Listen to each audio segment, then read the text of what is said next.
ಗುಬ್ಬಿ ತಾಲೂಕಿನ ಚೇಳೂರು ಗ್ರಾಮ ಪಂಚಾಯಿತಿ ಉಪಾಧ್ಯಕ್ಷ ಸ್ಥಾನದ ಆಯ್ಕೆ ಚುನಾವಣೆ ಪ್ರಕ್ರಿಯೆಯು ಗ್ರಾಮ ಪಂಚಾಯಿತಿ ಅಧ್ಯಕ್ಷರು ಹಾಗೂ ಸರ್ವ ಸದಸ್ಯರುಗಳ ಸಮ್ಮುಖದಲ್ಲಿ ನಡೆಯಿತು. ಉಪಾಧ್ಯಕ್ಷ ಸ್ಥಾನಕ್ಕೆ ಏಕೈಕ ಅಭ್ಯರ್ಥಿಯಾಗಿ ನಾಮಪತ್ರ ಸಲ್ಲಿಸಿದ್ದ ಸುಜಾತ ರವಿಕುಮಾರ್ ಅವರು ಉಪಾಧ್ಯಕ್ಷ ಸ್ಥಾನಕ್ಕೆ ಅವಿರೋಧವಾಗಿ ಆಯ್ಕೆಯಾಗಿದ್ದಾರೆ.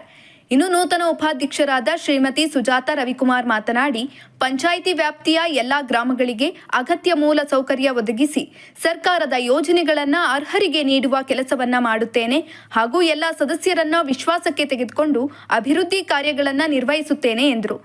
ಪಂಚಾಯಿತಿ ಸದಸ್ಯರಾಗಿ 22 ಜನ ಸದಸ್ಯರು ಹಾಗೂ ಪಂಚಾಯಿತಿ ಅಧಿಕಾರಿಗಳು ಹಾಗೂ ಎಲ್ಲ ನಮ್ಮ ಅಣ್ಣ ತಮ್ಮಂದಿರು, ಅಕ್ಕ ತಂಗಿಯರು ಹಾಗೂ ಎಲ್ಲರೂ ನಮ್ಮ ಮಾಜಿ ಪ್ರಧಾನರು ತಿಮ್ಮೇಗೌಡರು, ಅವರು ನೆಲೆಗೌಡರು, ಮಾವನವರು ಆದಂಥ ಎಲ್ಲರಿಗೂ ವಂದಿಸುತ್ತಾ ಈ ಉಪಾಧ್ಯಕ್ಷರ ಸ್ಥಾನಕ್ಕೆ ಯಾವುದೇ ರೀತಿ ಬರದೇ ಇರೋ ಥರ ನಡ್ಕೊಂತೀವಿ ಅಂತೇಳಿ ಇದು ಮಾಡ್ತಾ ಇದ್ವಿ. ಇನ್ನು ಗ್ರಾಮ ಪಂಚಾಯಿತಿ ಅಧ್ಯಕ್ಷರಾದ ಜಯಮ್ಮ ಮಾತನಾಡಿ, ಸರ್ಕಾರದಿಂದ ಅನುದಾನ ತಂದು ಗ್ರಾಮ ಪಂಚಾಯಿತಿ ಅಭಿವೃದ್ಧಿಗೆ ಸಹಕರಿಸುತ್ತೇನೆ ಹಾಗೂ ನಮ್ಮ ಗ್ರಾಮ ಪಂಚಾಯಿತಿಯನ್ನು ಮಾದರಿ ಗ್ರಾಮ ಪಂಚಾಯಿತಿಯನ್ನಾಗಿ ಮಾಡುವ ಭರವಸೆ ನೀಡಿದರು.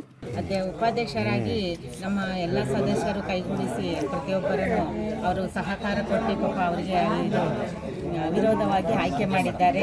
ಮತ್ತು ಇನ್ನೇ ಮುಂದೆ ಅವರು ನಾವು ಜೊತೆಯಾಗಿ ಕಾರ್ಯಗಳನ್ನು ಪಂಚಾಯಿತಿಯಿಂದ ಅಭಿವೃದ್ಧಿ ಅಧಿಕಾರಿಗಳು ಎಲ್ಲ ಪ್ರತಿಯೊಂದು ಕೆಲಸಗಳು ನಾವು ಬೇಗನೆ ಮಾಡಿ ಈ ಪಂಚಾಯಿತಿ ಅವಕಾಶ ಸಿಕ್ಕಿದೆ.